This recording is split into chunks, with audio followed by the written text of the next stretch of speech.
At my dad's 60th birthday, they made me use the back door until someone said, "Madam CEO."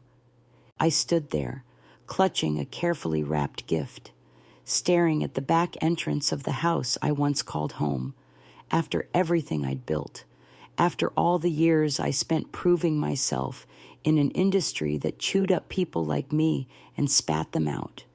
My younger cousin pointed me toward the gravel path that led around the garage and said, almost absently, "Use the side door." The main hallway is kind of full. I didn't argue. I just nodded, smiled faintly, and followed the dusty path, heels clicking against stone, each step erasing what little illusion I had left about where I stood in this family. Until someone walked into the living room later that evening and looked directly at me across the crowd and said, "Is that Holly Valance, Madam CEO herself?" Everything changed in that moment. But to understand why it mattered so much, you have to know where I came from. My name is Holly Valance. I'm 36 years old. I live in Los Angeles, and I run Aurora Strategies, a crisis communication firm trusted by some of the largest brands and public figures in the country. But that's not how my family sees me. To them, I'm still the girl who asked too many questions at the dinner table, who stayed late at my dad's publishing company trying to pitch ideas no one asked for, and who was just lucky when clients started responding to her work. I grew up in a house full of men with loud voices and louder egos. My father, Martin Valance, ran Valance and Associates, a traditional print media and PR firm that handled local campaigns and a handful of national accounts. He built it from the ground up in the 80s, and by the time I was in high school, it was a name people in Chicago recognized, not nationally respected, but respected enough in our circle. My older brother Dean was the golden child. He interned under Dad at 17, co-led his first campaign at 20, and by 25 was on the executive board. Me, I answered phones after school and quietly wrote pitch memos no one read. Or rather, I thought no one read them, until one of those ideas showed up in a campaign brief under Dean's name. That was the first time I tasted the slow burn sting of betrayal. I confronted my brother once. I was 24, freshly hired into the company's comms team after finishing my degree, and I had just watched a 6-month digital media proposal I wrote get presented by him to a client I'd helped recruit. After the meeting, I followed him into the hallway and asked if he planned to credit me. He laughed, not cruelly, but like I was being naive. "Holly, that's how this business works. You get credit when you're important enough to make them listen. Right now, you're still learning." It felt like a slap, but the real pain wasn't the credit. It was realizing he didn't even see it as theft, just business. I took that lesson and buried it deep. I kept working. I got better. I started writing briefs in my own name, forwarding them to clients directly, and slowly, I began earning a reputation not inside my family's company, but outside it. When I was 27, a political campaign manager named Claire Newman reached out. She'd seen a media audit I wrote for a local health nonprofit and wanted to know if I'd consult on a state representative's re-election messaging. I accepted, without telling anyone at Valance and Associates. I thought if I proved I could handle it, they'd be proud. But when the campaign won, and the headlines credited a young independent strategist with reshaping public perception, my father called me into his office and said I'd embarrassed the firm. "You don't go behind your employer's back," he said, "especially not when that employer is your family." I pointed out that no one at the company had ever supported my ideas, let alone given me credit. He didn't respond to that. He just said, "You want to do your own thing? Fine, but don't expect us to clean up after you when it fails." 2 weeks later, I received a formal termination notice. No severance, no farewell. Just a pink slip signed by the company's HR director, with my brother copied on the thread. I packed up my desk in silence, walked past the same people who used to ask me to review their press copy, and left the building without a single goodbye. Moving to Los Angeles wasn't part of some big plan. It was a reaction, a breathless escape from the weight of being invisible in my own family. I rented a studio apartment with paper-thin walls and started taking on small freelance contracts, fixing brand copy, helping local chefs with crisis posts, running late-night audits for reputation management teams. It was survival, nothing glamorous. But every job, every correction, every fix I implemented made me better. Claire kept in touch. She became my unofficial mentor, offering referrals when she could, and reminding me when my bank account dipped below 2 digits that resilience wasn't about feeling strong. It was about refusing to stop. 3 years in, I built Aurora Strategies out of a single Google Doc and a borrowed conference room. It was just me, a laptop, and a stubborn belief that being written off by your own family didn't mean you had nothing worth saying. We grew slowly, then suddenly. One Fortune 500 brand, one high-profile celebrity caught in a PR mess, one DTC startup facing public backlash after a product recall. Every fire I put out built credibility. Every name we cleared bought us another referral. The irony was that my father's firm still operated in the Midwest, largely unchanged. Their website hadn't updated in 4 years. Their pitch decks looked like PDFs from 2006. But when I saw their logo again this time as a minor vendor on a press list for a tech summit, I was keynoting. It still made my stomach tighten. Then came the email. My father's 60th birthday, a private celebration at the family estate. The message came from my mother's personal account. It said, simply, "It would mean a lot to your father if all his children were present." There was no mention of what happened, no acknowledgement of the years we hadn't spoken, just a polite, sterile line that might as well have been copy-pasted from a holiday invite list. I stared at it for 10 minutes, then forwarded it to Claire with one line, "Do I go?" She called me 2 minutes later. "Only if you're ready not to need anything from it," she said. Not approval, not apology, just closure. I booked a flight that night. The suitcase I packed was simple. Neutral dress, one black blazer, business cards in case anyone asked, and a small, carefully wrapped gift for my father, a first edition print of his favorite journalism anthology, something that said, "I still remember what matters to you, even if you never cared to learn what matters to me." That was the mindset I carried when I stepped onto the familiar gravel that day, just hours before the sentence that would change the energy of the entire room. But in that moment, I was still the girl they didn't want coming through the front door. The driveway hadn't changed much.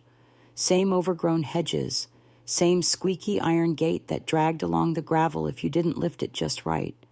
But the cars parked outside were newer, sleeker, Lexus, Audi, even a black Tesla tucked under the shade like it didn't belong.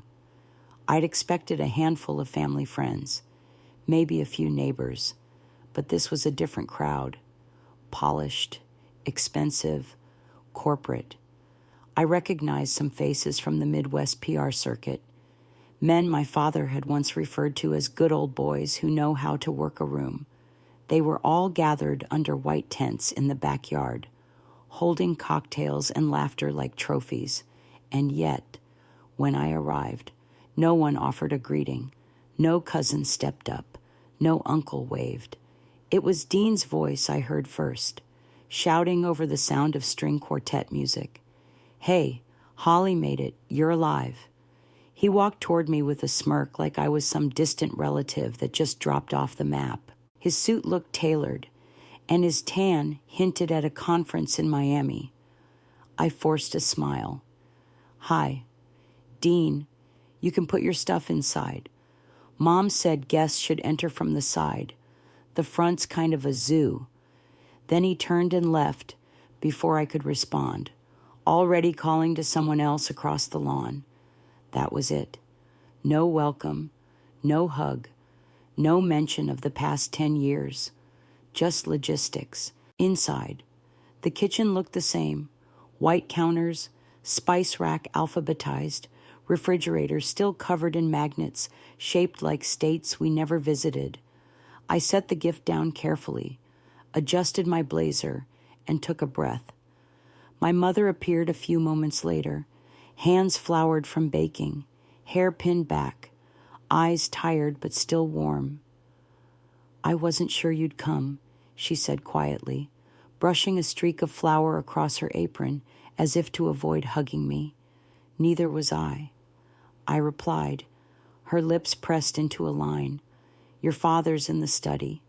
The guests are mostly in the backyard. Dean handled the seating chart. You're at table 6. I nodded. Even though I didn't ask, she looked like she wanted to say more. But instead, she glanced at the oven timer and disappeared again. I walked slowly through the hallway, past framed photos of my childhood that abruptly stopped after my graduation. No photos of the move to LA, no framed article from Forbes when my firm was listed in 40 under 40 in crisis strategy, just weddings and babies and golf tournaments. I wondered how many guests even knew I existed. Table 6 was tucked between the buffet table and the back patio. I was seated with 2 junior associates from Dean's firm and someone's wife who kept checking her phone. Conversation was polite, bordering on dismissive. I introduced myself twice. Both times. I got the same reaction, polite nod, slight recognition, then disinterest. I ate in silence, watching my father hold court at the center table. He laughed with his friends, accepted toast after toast with the same rehearsed humility he used at galas. Dean sat beside him, basking in borrowed glow, while my mother floated around the room like a shadow, present but unacknowledged. No one invited me over. No one asked where I'd been. After dinner, speeches began. Dean started. "We're here to celebrate a man who built everything you see around you," he said, gesturing to the tents and lawn like they were architectural feats. He told stories about their early days working together, about late nights and crisis calls and wins that shaped the industry. He made a few jokes, mostly safe, though one landed too pointedly. And of course, Dad was always a mentor, even when we didn't listen, especially when some of us thought they knew better and moved to California. There were a few scattered chuckles. I didn't smile. He never said my name. My father gave a short speech in return, thanked his clients, thanked his family, thanked Dean for keeping the legacy strong. Then he raised a glass and toasted to 60 years of building something that would last. I raised my own glass, not in celebration, in acknowledgement of how far I'd come, of how invisible I still was in this room. I stepped outside for air. The patio lights were too bright.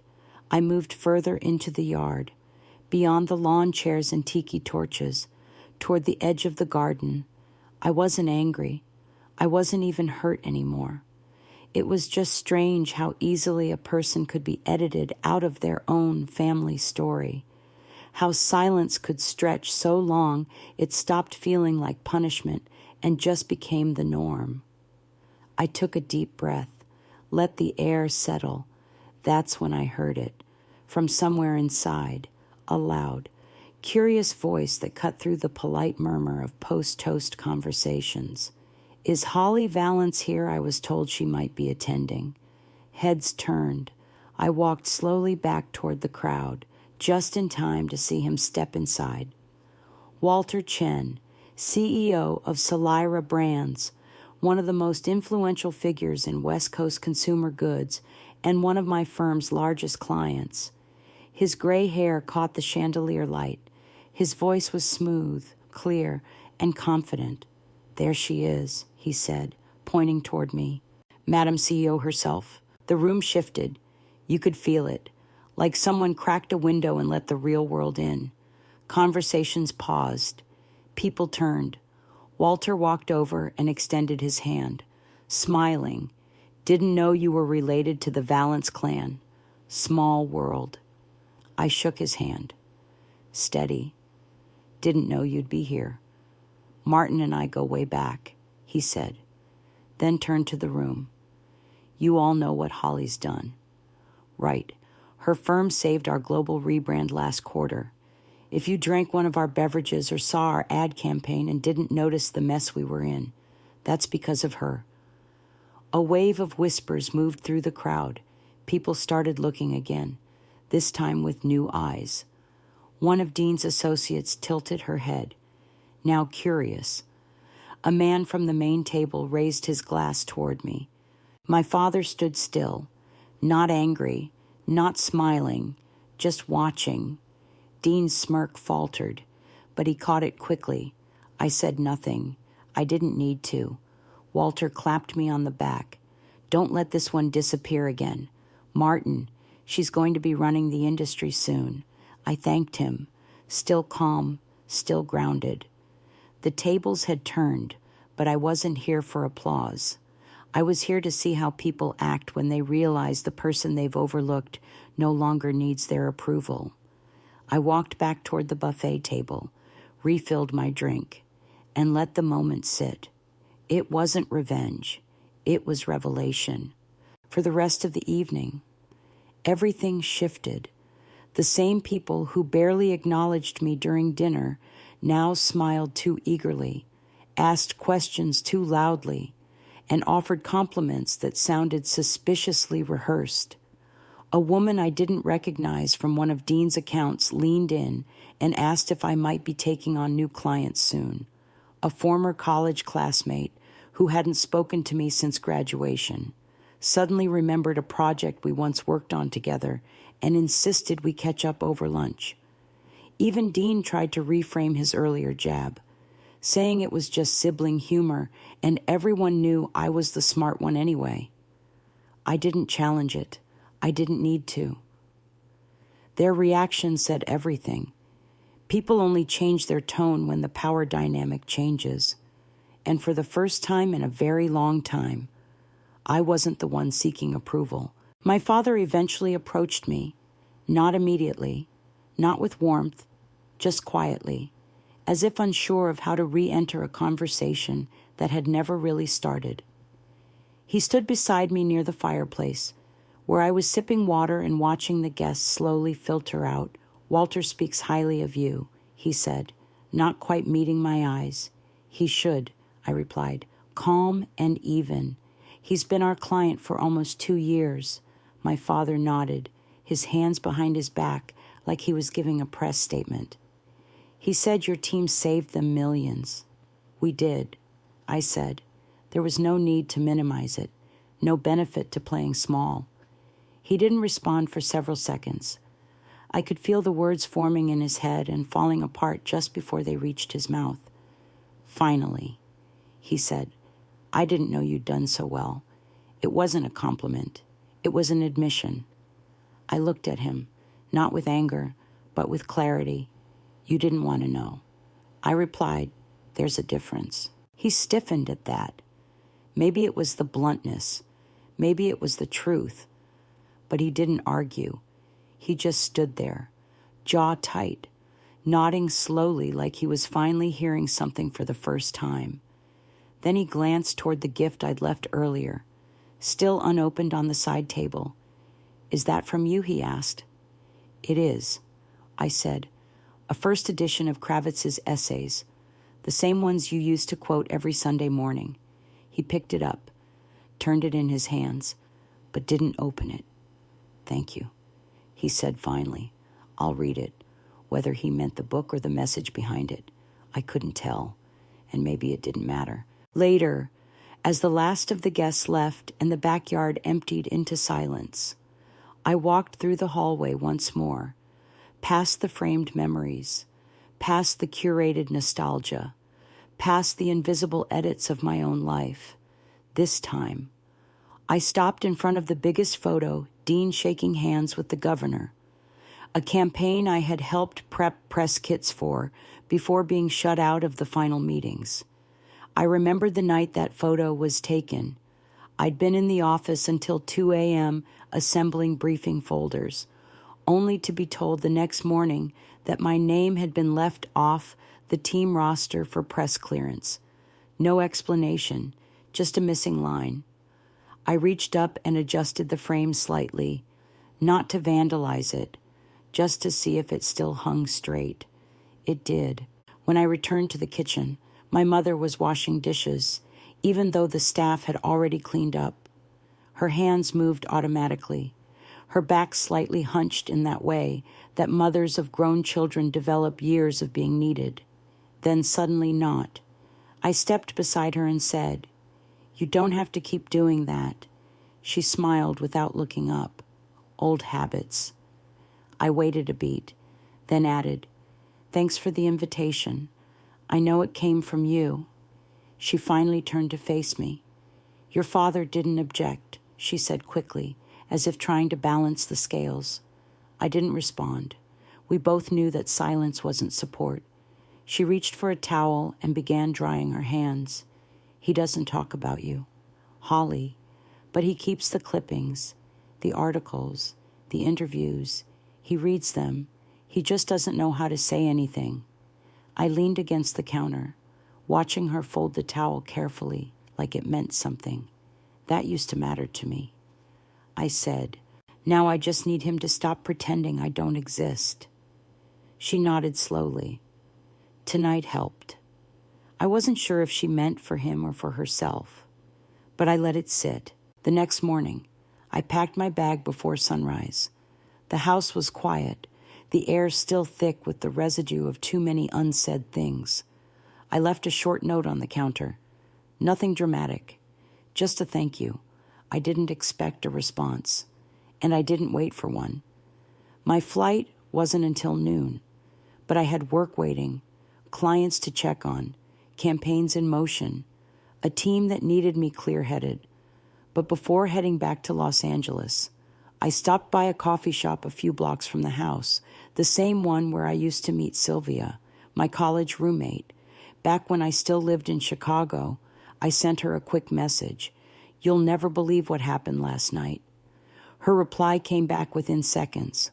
"I already saw it on LinkedIn. Walter posted a photo of you at the party. Said you were the best strategist he's ever worked with. Comments are blowing up." I blinked for a second. I forgot how fast news travels now. Should I be worried? I texted, half joking. "No," she wrote. "You should be ready." Back in Los Angeles, everything moved forward. A new campaign rolled out for a luxury wellness brand. One of our tech clients landed a national feature, and I was scheduled for a panel at the next Brand Recovery Summit. But something had changed, not just in how people saw me, but in how I saw myself. For years, I had been working to earn something intangible, recognition, redemption, respect from people who had no interest in offering it. Now, I understood something deeper. You don't have to fight to be seen by those who refuse to look. You build so high that they can't help but notice the shadow you cast. And that shadow followed me into every boardroom after. Clients asked more thoughtful questions. Partners introduced me with subtle reverence. Even Dean, weeks later, sent an email that began with, "Hey, I was wondering if we could talk business." I didn't respond, not out of spite, but because I finally knew what silence could mean when you own it. It wasn't punishment. It was peace. A few weeks after the party, I received a plain white envelope in the mail with no return address. Inside was a short note, written in my father's familiar, slanted handwriting. It said, "Only this. You were right. I didn't want to know, but now I do." There was no salutation, no signature, just that line, deliberate and spare. like every word had been wrestled from somewhere unfamiliar. I sat with it for a long time, not sure what to feel. It wasn't an apology, but it was something. And from a man like him, that meant more than 1,000 sorries ever would. Still, the past had its own pace. It didn't vanish with one party or one compliment or one awkward sentence.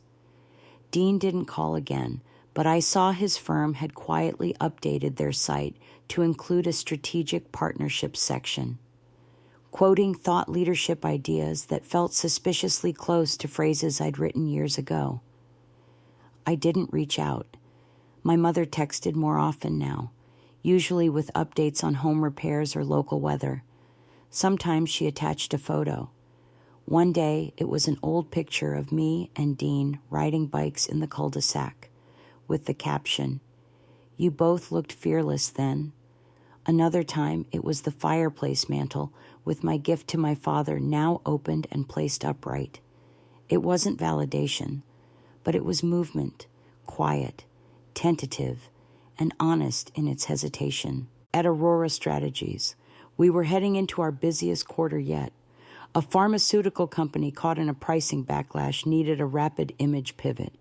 A major entertainment platform was cleaning up a controversy tied to one of its stars, and a university was facing internal turmoil after leaked emails painted its leadership as outdated and tone-deaf. Each case demanded precision. My team had grown from 3 freelancers to 20 full-time professionals, each handpicked not just for skill, but for integrity. We worked like a newsroom on fire, fast, direct, and always one headline ahead. It was during one of those long nights in the war room that Sylvia leaned back in her chair and said, "You realize they talk about you now the way they used to talk about Dean." "Right." I looked up from my notes. "Who?" "The people in the room," she said. "The industry. The ones who used to ask if you were still doing your little consulting thing. Now they quote your frameworks in pitch decks like gospel." I gave a small laugh. "Yeah, well, frameworks are easier to love than people." She didn't smile. "You're allowed to be seen now. Holly, you don't have to shrink just because it makes other people feel safe." That stayed with me because for a long time, I had done exactly that, shrunk, not out of insecurity, but out of survival. I had learned to speak softly so as not to trigger discomfort. I had trained myself to redirect credit, smooth awkwardness, keep harmony even at my own expense. But lately, something was shifting. Clients came to me directly, not through mail gatekeepers. Reporters asked for quotes from me, not from my COO. Invitations arrived addressed to Holly Valance, not "Dear Team." And when I took the stage at the Brand Recovery Summit that spring, the room fell silent not because they didn't know me, but because they finally did. My keynote wasn't about success. It wasn't about revenge. It was about clarity. I told the story of a family that once told a daughter to wait her turn. I described how that daughter learned to build rooms instead of waiting to be invited into them. I talked about value, not the flashy kind, but the kind that holds through pressure, quiet rooms, and delayed recognition. Afterward, one of the panelists, a veteran journalist, approached me and said, "You just put words to something most of us have only felt." I smiled and said, "That's what happens when you've been quiet for too long. You learn how to say exactly what matters." I returned to Chicago a few months later, not for business, not for family, for something in between. My mother had asked if I would speak at a local university where she'd started volunteering in the alumni mentorship program. I agreed, somewhat out of curiosity, somewhat out of the quiet pull of unfinished things. The auditorium wasn't large, but it was full, mostly women, mostly young, some wide-eyed, some skeptical, all listening. I shared pieces of my story, not in a theatrical way, but in the same tone I'd come to know best, direct, clear, unsentimental, when I mentioned my time at Valance and Associates.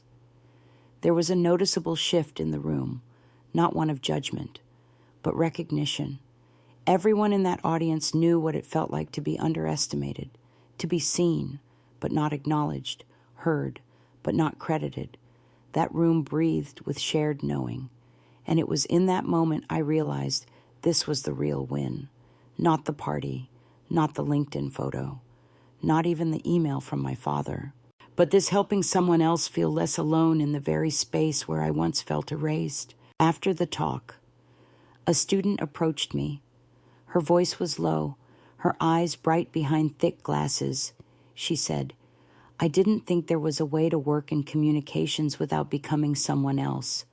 Like I had to be louder or harsher just to survive." I told her, "You don't have to become louder. You just have to become clearer. Loud is easy to ignore. Clear is impossible to unhear." That night, I stayed at a hotel near the lake. I didn't visit the old neighborhood, didn't drive past the house or the office where I once sat, drafting press releases no one would read. I didn't need to. I had already reclaimed those pieces in other ways. Through the clients who trusted me, the team who followed me, the women who saw in my story the possibility of their own. My past wasn't something I carried like baggage anymore. It had become scaffolding, quiet, invisible, but holding everything up behind the scenes. I sat by the window with a cup of tea and watched the lights flicker across the skyline. And I thought about how the most powerful revenge isn't vengeance. It's visibility, not in the showy sense, but in the unshakable truth that says, "I'm still here. I'm doing well, and I didn't need to hurt anyone to get here." Some people call that grace. I call it power, with a different kind of sharpness. A few days after returning from Chicago, I found myself sorting through an old archive box that had been gathering dust in the corner of my office. Inside were early mock-ups of Aurora's first brand decks, client notes scribbled in the margins, even a few rejection emails I'd printed back in the early days, half as a lesson, half as fuel. I paused when I came across a worn black notebook. The cover had faded, but I recognized it immediately. It was the same one I used during my final year at Valance and Associates, the one I kept hidden in my desk drawer, filled with ideas I wasn't allowed to say out loud. I flipped through its pages, some marked with dates, some with clipped headlines that had inspired them. There, buried between media mapping frameworks and campaign themes, was a line I'd written in pencil almost 10 years ago. "When they forget your name, let your work speak so loudly they have to remember." At the time, it had felt like a survival mantra. Now, it read like prophecy. That week, one of our long-standing clients, a major e-commerce brand, invited me to speak at their executive retreat. Not as a strategist, not even as a vendor, but as a peer. The theme of the retreat was resilience in leadership. I almost said no, but then I thought about the people who would be in that room. Senior leaders, mid-level managers, decision makers who, more often than not, still underestimated the quiet ones. So I said yes, not for ego, for clarity. The talk I gave wasn't polished.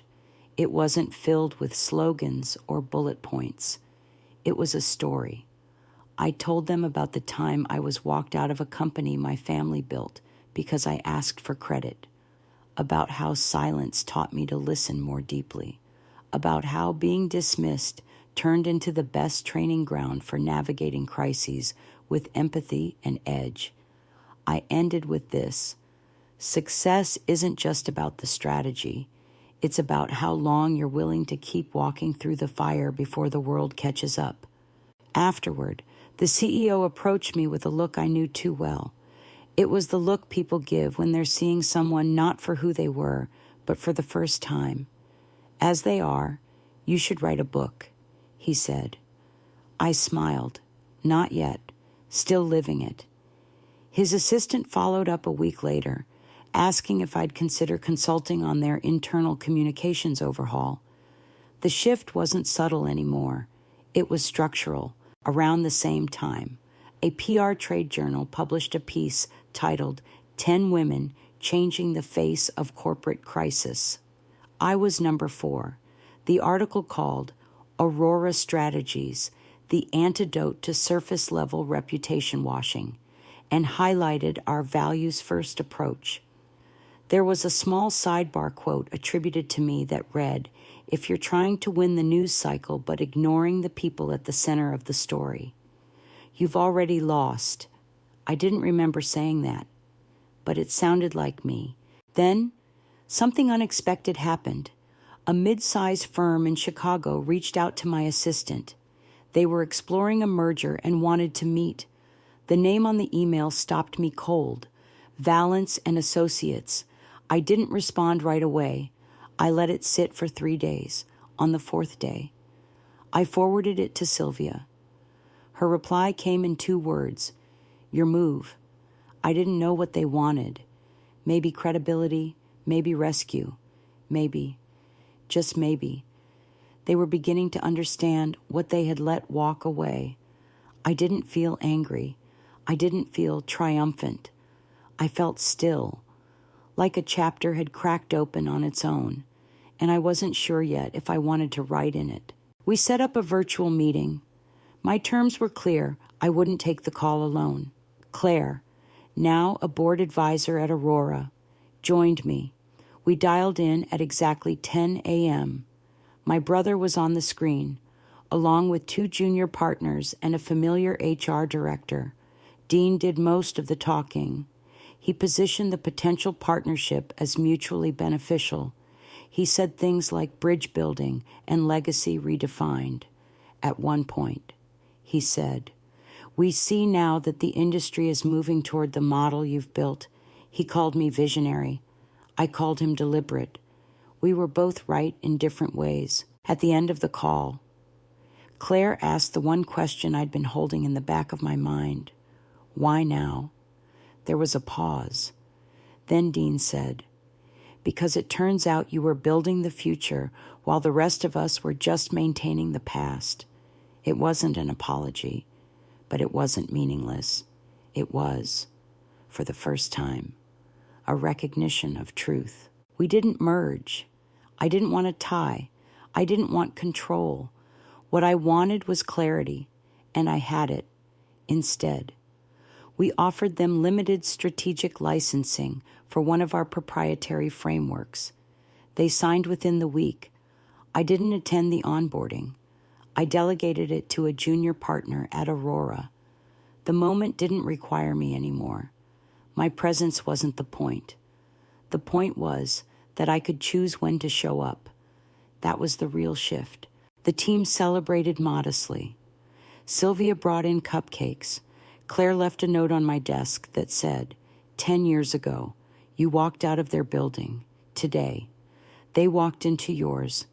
I kept that note tucked behind my monitor.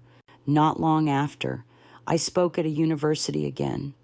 Different school, same energy.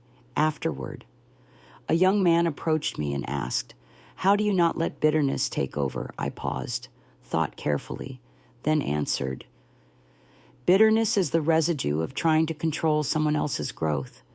When you start growing for yourself, it doesn't stick." He nodded like it was an answer he didn't expect, but needed. That night, I walked through the empty Aurora office, past desks and whiteboards filled with campaigns, analytics, timelines. I stood at the window, overlooking the city, and thought about how much had changed and how much of it was never really about proving anything to them.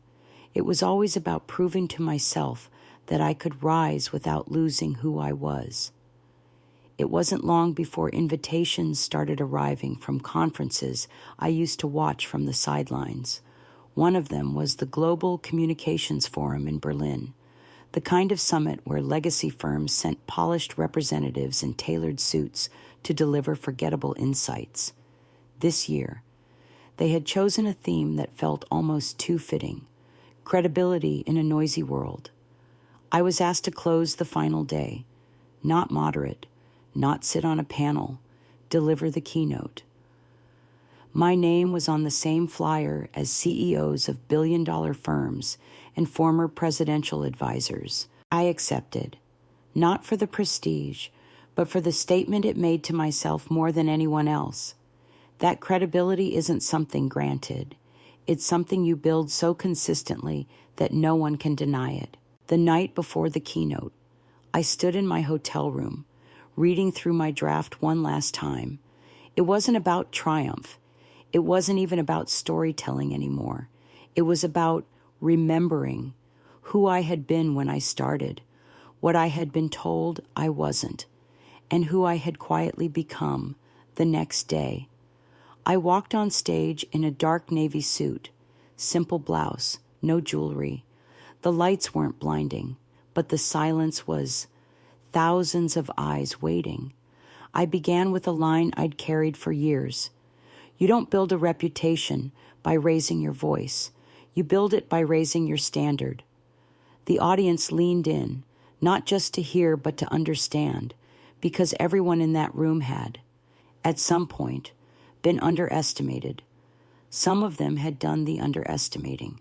Either way, they knew the quiet weight of it. I spoke for 18 minutes. I talked about listening to clients before they knew what they needed, about fixing problems that didn't make the headlines, about choosing clarity over noise. I didn't mention my family. I didn't need to. But I ended with this: sometimes the people closest to you can't see you until the world does. That's not a tragedy. That's a test. And when you pass it, you'll understand that recognition is only powerful when it's no longer your fuel. When I stepped off stage, I didn't expect applause, but it came anyway, not thunderous, just firm, real. Later that day, a publisher emailed my assistant asking if I'd consider turning the speech into a book. I said maybe, not now, but maybe, back home. I returned to the rhythm that had always grounded me: early team meetings, one-on-ones with clients, late nights refining case studies that no one outside the company would ever see. And yet, something had shifted. The team was growing faster than expected. Our name was showing up on shortlists we hadn't applied to. We were no longer the alternative agency. We were the standard. And that brought new challenges. Bigger clients meant bigger risks. High-profile work meant higher stakes. But through it all, I stayed calm. Not because everything was perfect, but because I had stopped letting old voices dictate what I could handle. One afternoon, Sylvia walked into my office holding a manila envelope. "From Dean," she said, raising an eyebrow. Hand-delivered to reception. I took it without a word. Inside was a short letter and a deck. The letter was direct. He was stepping down from leadership at Valance and Associates and wanted to recommend an external board advisor to help guide their rebrand. At the top of the recommendation list was my name.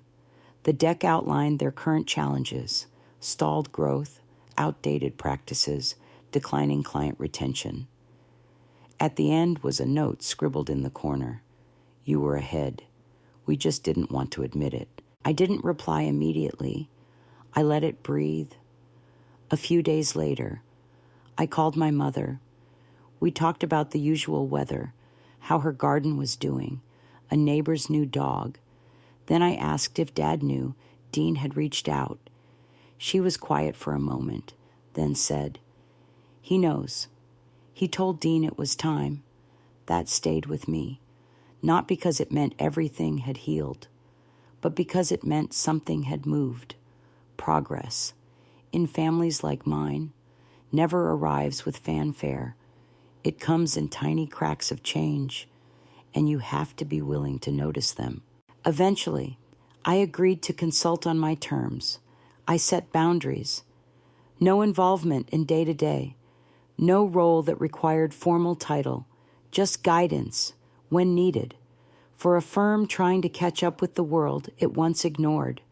And for the first time, I saw my old company not as a place that rejected me, but as a case study of what happens when legacy refuses to evolve. At the end of the first strategy session, one of their junior partners walked up to me and said, "I wish you had been here sooner." I looked at him. Steady. I was. I said, "You just didn't see me." That night, back at my own office, I stayed late reviewing a presentation for a new healthcare client. Sylvia popped her head in around 9. "You know," she said, "most people would have taken that meeting just to prove a point." I smiled. I didn't need to prove a point. "I am the point." She laughed, then added, "You should write that down somewhere." Maybe I would, but not for the world, for the girl I used to be, the one who stood in a hallway 10 years ago and watched someone else take credit for her work, the one who stayed silent because she thought being right quietly was better than being seen loudly. She deserved to know it wasn't always going to feel like that. That clarity would come, and with it, peace. In the end, what I learned is this: family betrayal doesn't always wear dramatic faces. Sometimes it wears a suit and smiles while erasing your name. Sometimes it walks past your success like it's invisible. But that kind of betrayal doesn't get the final say. Not when you choose to build your life around truth instead of permission. And not when you finally understand that your story doesn't need to be framed on someone else's wall to be real. 6 months later, I found myself back in Chicago, not for a pitch, not for a keynote, for something smaller, quieter, a private dinner hosted by a coalition of women-led firms in the Midwest.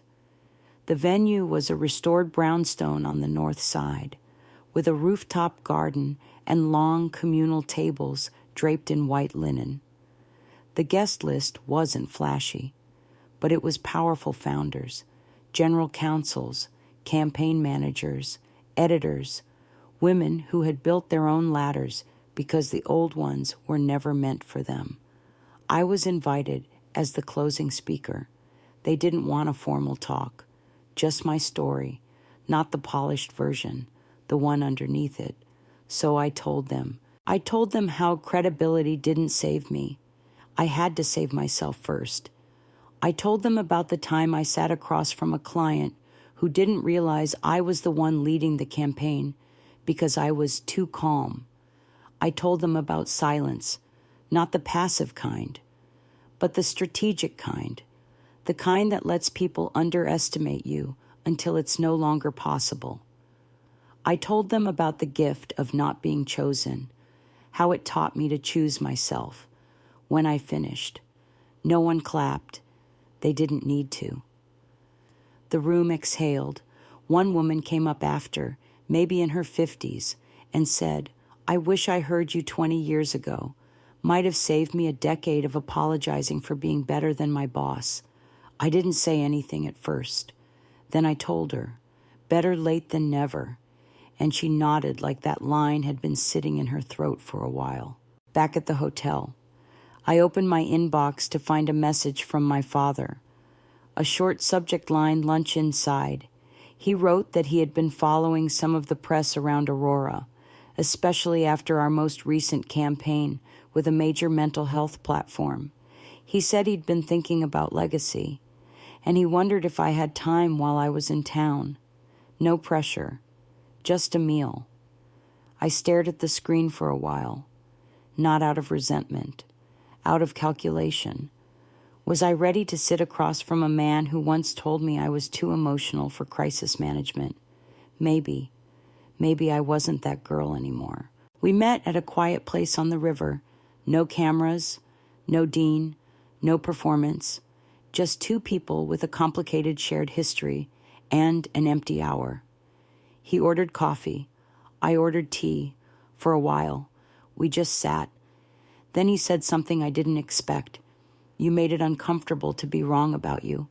I raised my eyebrows. He continued, "I didn't know how to handle that, So I just ignored it. I nodded. I know. You always seem so composed. He added, even when you were furious. That's what survival looked like for me. I said, if I let it show, it would have been dismissed as weakness. So I got good at hiding. He looked away, toward the water. You shouldn't have had to do that. It wasn't an apology. But it was the closest thing I'd heard from him that sounded like remorse. We didn't solve everything over that lunch. We didn't hug. We didn't cry. But we sat in a space we'd never occupied before, mutual respect, not built on family roles or outdated traditions. Just truth. When I stood to leave, he said, you've built something that matters. I hope you keep going, I said. I will, whether you see it or not. He gave a quiet laugh. I see it now. I didn't turn that moment into a victory. It wasn't. It was a beginning, one on my terms. A few weeks later, back at Aurora, I stood in front of the team at our quarterly retreat. The theme was quiet wins. I asked everyone to write down one moment in the last year where they chose themselves even when no one noticed. The stories were incredible. One analyst walked away from a toxic client. A designer pitched an idea under her own name for the first time. A strategist ended a pattern of over-apologizing and started leading client calls. These weren't viral moments. They were foundational. And I realized then that the most powerful thing I had built wasn't a company. It was an ecosystem where no one had to shrink to survive. That night, as the team shared drinks and soft laughter echoed through the office, I stepped out onto the terrace. The city buzzed below, full of people writing their own quiet wins. My phone buzzed. A text from Sylvia. It read, just saw a Valence press release quoting one of your lines. Uncredited. Of course, but everyone knows. I smiled, not because they used my words, but because they needed them. And needing something you once discarded has a quiet poetry to it. I thought about writing a post, something clever, something that would ride the wave of subtle revenge.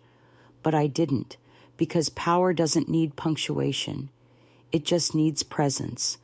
And mine was undeniable now. Later, in a mentorship call with a young founder in Texas, she asked, what do you do when people don't believe in you? I said, you keep building until belief becomes irrelevant. She went quiet, then said, I'm going to write that on my wall. I told her, good, but live it first. That night, I lay in bed thinking about every moment they thought I wouldn't come back. Every time I was treated like a footnote at a table I helped build. And then I thought about where I was now. Not on a pedestal, not in some cinematic redemption arc. Just here, rooted, unbothered, free. And it hit me that the real revenge was never about proving them wrong. It was about proving myself right, quietly, daily, relentlessly. One morning, I opened my inbox to find a media request from one of the most respected investigative podcasts in the branding industry. They were producing a special series on the evolution of corporate communications and wanted to feature me in the final episode. Normally, I'd decline. I wasn't interested in turning my story into spectacle, but then I saw the names already confirmed, executives from legacy firms, trend analysts, even a founding partner at Valence and Associates. I read that name twice. Not Dean, someone older, someone who had once looked at me and said, you're bright, but this isn't your arena. I closed the email and let it sit, not out of fear, out of intention. 2 days later, I accepted. The interview would be remote, audio only, no cameras, just questions and answers, clean and quiet. I didn't plan anything dramatic. I didn't rehearse. I just decided I'd tell the truth, not the kind that demands pity, the kind that clarifies. When the host asked how I got started, I gave them the short version. When they asked about setbacks, I gave them the real ones. Being told I was difficult when I asked for accountability. Watching a campaign I built be presented under someone else's name. Being told to be more supportive when I requested a seat at the table. I wasn't difficult. I said. I was just clear. And clarity sounds aggressive to people who benefit from your confusion. The host was silent for a moment. Then he said, "That line right there. I think that's the quote we're going to use to close the series." I nodded slowly. "Then use it well." The episode aired 2 weeks later. I didn't promote it. I didn't need to. It spread on its own. Colleagues texted, clients reached out, young women tagged me in posts about how they'd replayed that final quote more than once. But what caught me off guard was the email that arrived a few days later from a former junior executive at Valence. She'd worked there while I was already long gone. Her message read, "They used your methods for years without ever mentioning your name. I joined Aurora because I wanted to learn from the source." I stared at that sentence for a long time, not because it hurt, because it confirmed what I already knew. The quiet builds always last longer than the loud ones.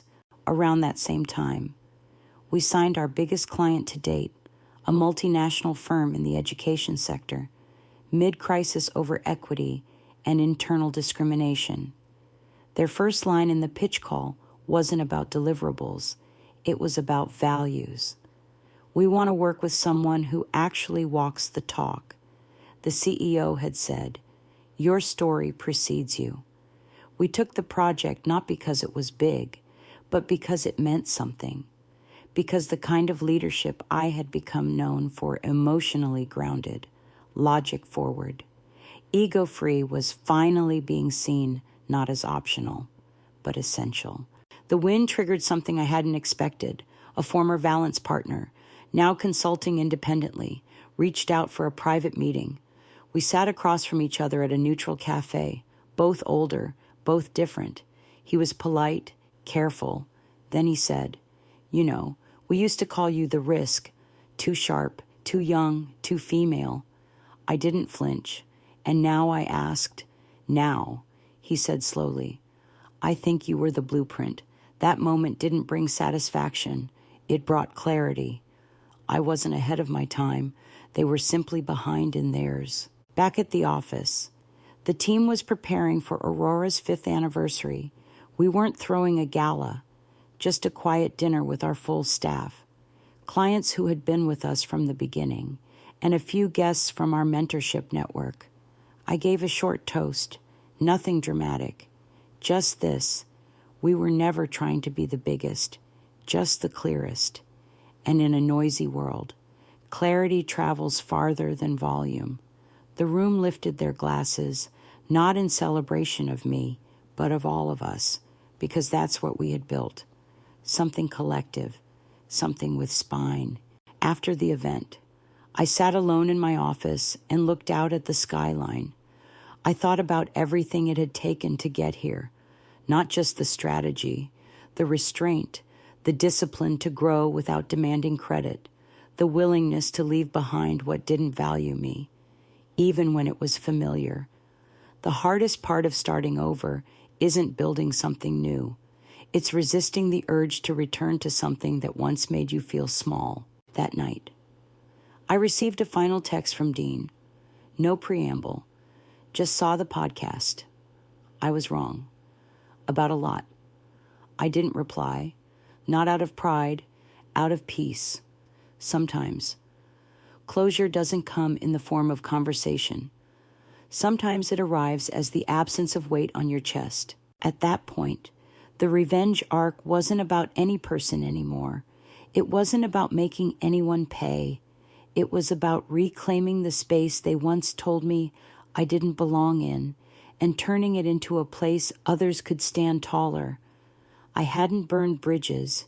I had outgrown them, and that, I realized, was a different kind of fire, one that clears the path forward, not backward. The 6th year of Aurora began with something small. A note slipped under my office door. handwritten on thick cream stationery. No name, just one sentence. Thank you for building what no one else would let exist.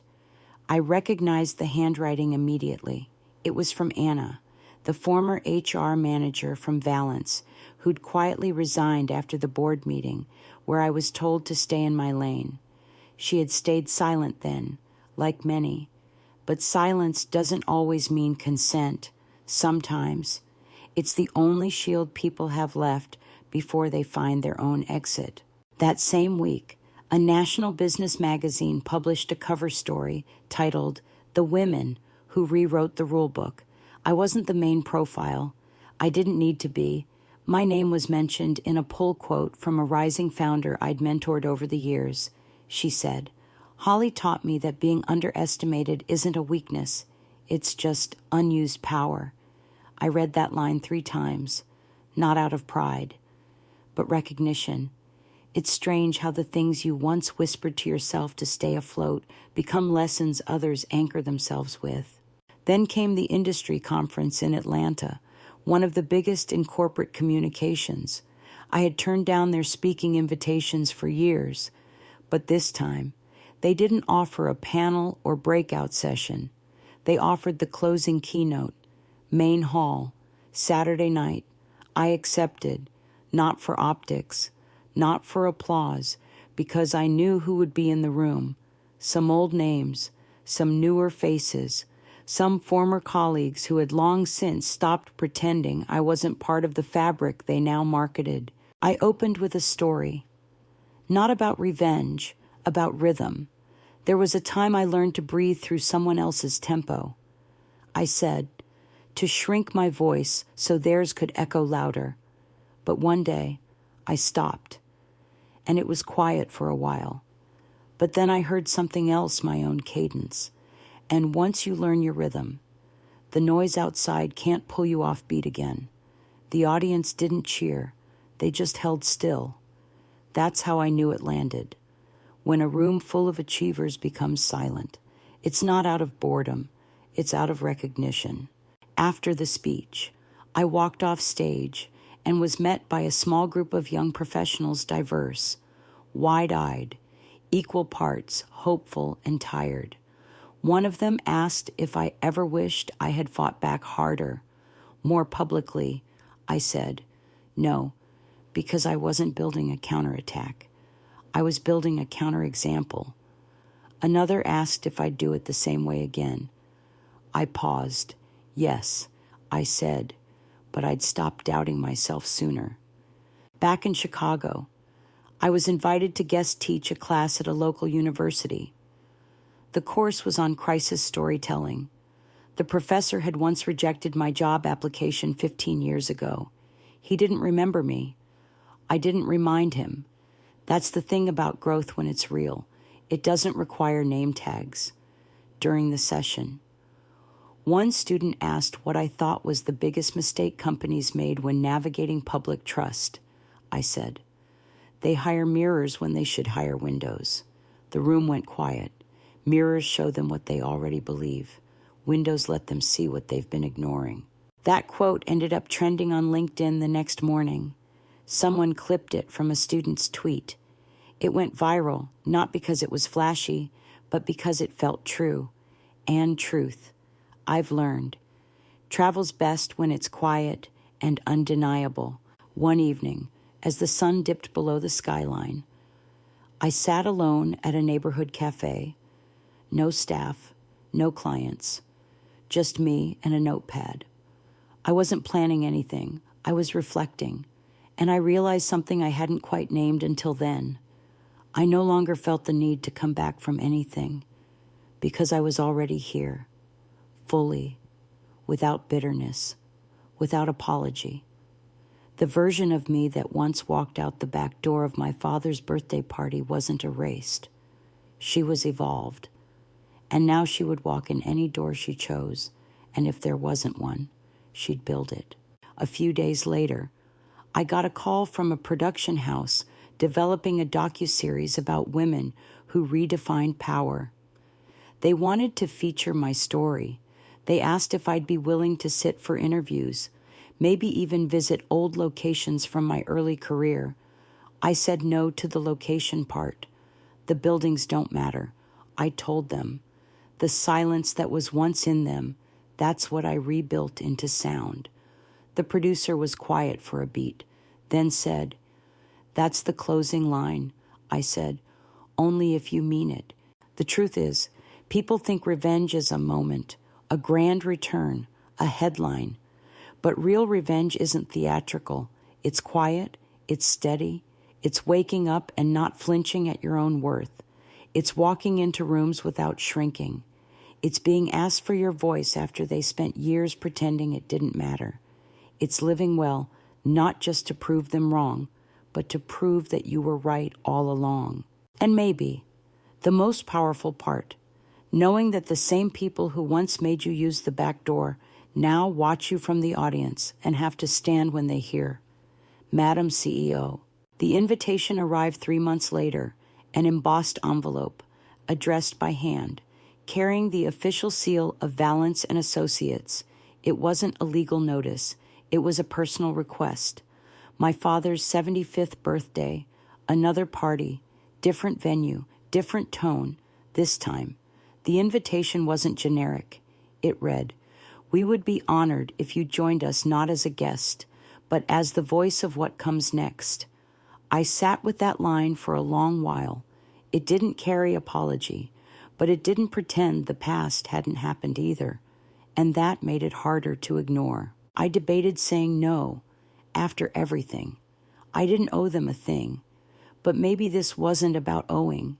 Maybe it was about owning the path I'd carved, the space I'd claimed, the name they once hesitated to say now, sitting at the top of their guest list.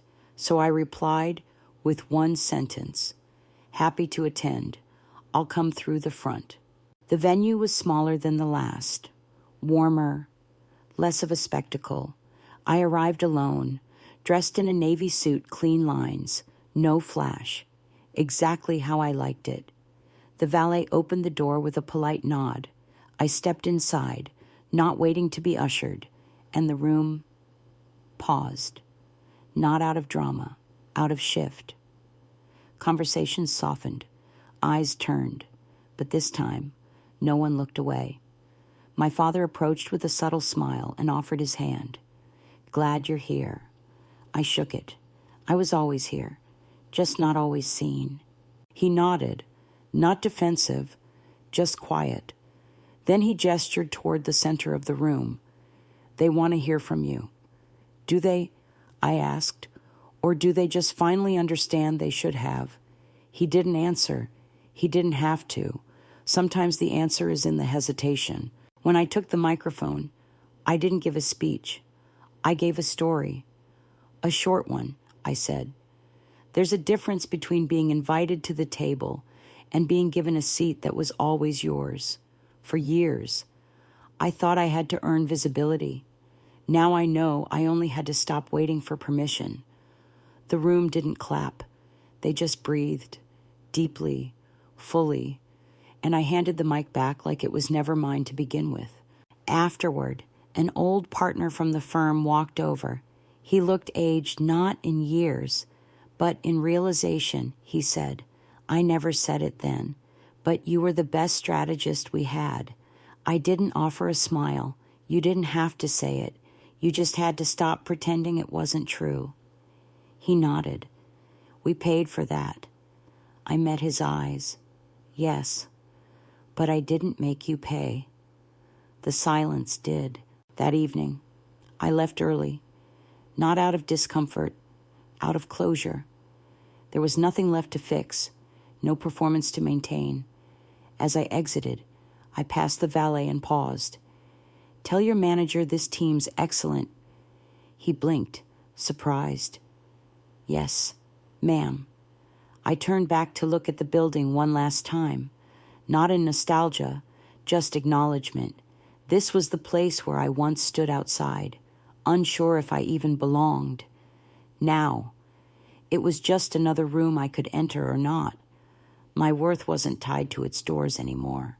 Back at Aurora, we entered a season of quiet growth, No headlines, just depth. Our campaign shifted from visibility to impact. Clients weren't just hiring us for polish. They were hiring us to tell the truth they were too afraid to face alone. And my team, God. My team, fierce, steady, generous. We didn't celebrate wins with champagne. We celebrated them with silence. That kind of peace is louder than noise ever could be. One day, Sylvia dropped a folder on my desk. "You've been nominated for the Ivy Cross Award," she said. "First solo female founder ever on the list." I raised an eyebrow. "Did you submit it?" "No," she said. "They reached out directly. I didn't ask who nominated me. I didn't need to know. Because sometimes the ones who tried to erase you end up making your name louder by accident." Weeks later, at the ceremony, I stood backstage holding a small card. I wasn't nervous. I was ready. When they called my name, the applause came quick and sharp, not exaggerated, just real. I stepped to the podium, looked at the audience, and said, "I used to think recognition was about volume. Now I know it's about alignment. The right people will find you when you stop hiding from yourself." The crowd rose in a standing ovation. I didn't linger. I stepped back, nodded once, and left the stage. That night, I walked home instead of taking a car, cool wind in my hair, the hum of the city beneath my feet, no spotlight, no validation, just me, whole and quiet. I passed a bookstore, saw my name on a shelf. Someone had quoted my talk in a new anthology. I didn't stop, just smiled to myself and kept walking. Later, I sat by my window, tea in hand, watching the lights blink in the distance. And I thought about her, the version of me who once stood outside a birthday party, holding a cheap gift bag and a heavier heart, who waited to be let in, who thought being good would be enough. I wish I could tell her this. You won't always be overlooked. One day, they'll speak your name with pause, with memory, with respect. And when they do, you won't need it, because by then, you'll already be walking in rooms that don't need validation. You'll already be the kind of woman who never waits by the back door again.